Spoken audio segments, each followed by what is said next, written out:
Okay, here's the first part of my sourdough videos. It's going to be feeding the starter. This is the method I use. There are so many methods out there and different ways to make it work, but this is the way my friend Alli taught me, and it has worked great, so I've continued to use that.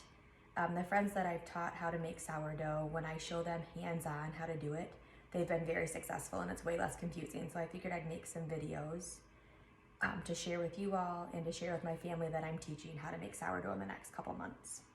So to start, you need a kitchen scale, and you're gonna place your bowl on there. You're gonna zero it out.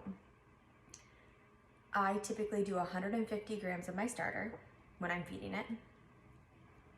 So I will do 150 grams in here.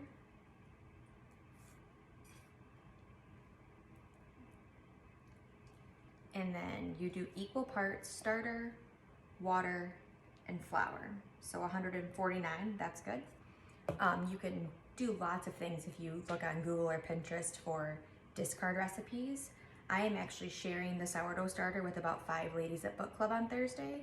So I am going to start saving my discard to start feeding their starters for them. So I'm gonna dump that out. I always rinse my bowl out if there's anything stuck in it. It's not too bad today, so I won't worry about that.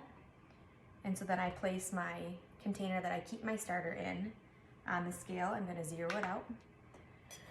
I will add that 149 grams of starter back to the container.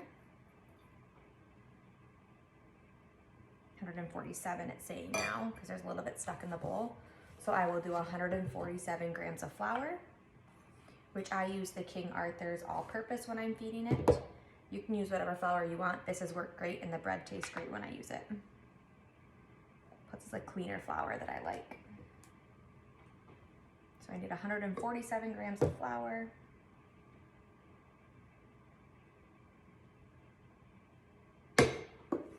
Almost there.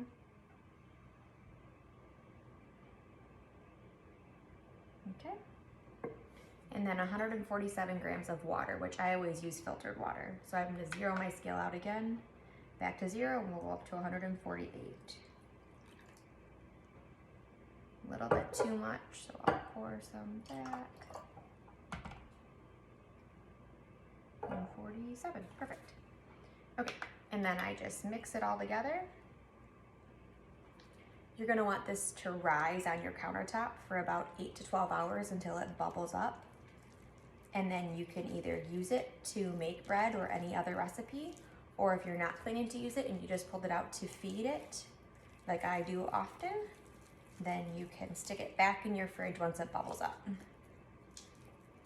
I usually feed mine once a week, but I have let it go 3 weeks and it'll get a little bit of a film on top. You can either stir that in or pour it off, but it's a pretty low maintenance thing once you have an active starter. So then I cover mine. I like these reusable kitchen covers for it because it lets it breathe. And I will put it back in the counter until it bubbles up and ready to use it. And then I'm gonna make a loaf of bread tomorrow with this. And then with the discards, since I said I'm saving it, I'm gonna go ahead and feed this right now to share with others. But you can do whatever you want with this. You can throw it away, you can use a recipe. There's lots of different things you can Google. Thank you.